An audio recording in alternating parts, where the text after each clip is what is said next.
seseorang menderita utamanya asam lambung ya, plus mudah cemas, plus panikan. Jadi tiap kambuh itu langsung panik, seolah-olah ada penyakit berat dalam tubuhmu. Padahal hasil endoskopi atau hasil pemeriksaan dari dokter itu semuanya normal. Kenapa bisa begitu? Yuk kita bahas secara ilmiah. Tubuh kita itu punya sistem komunikasi dua arah antara otak dan saluran cerna. Namanya gut-brain axis. Ketika kamu cemas, otak itu melepaskan hormon stres seperti kortisol dan adrenalin. Dampaknya apa? Produksi asam lambung itu jadi meningkat.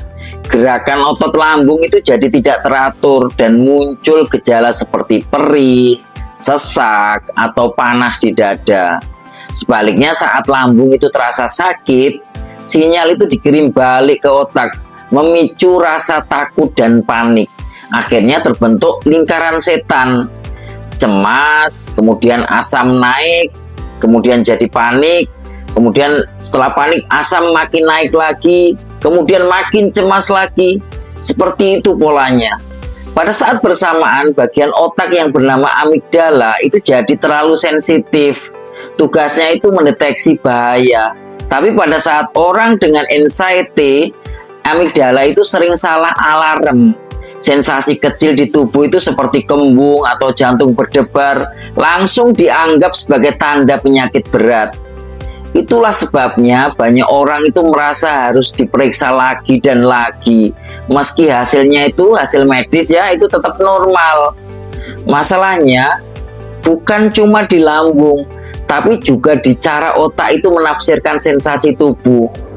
Karena itu penyembuhannya itu tidak cukup hanya dengan obat lambung.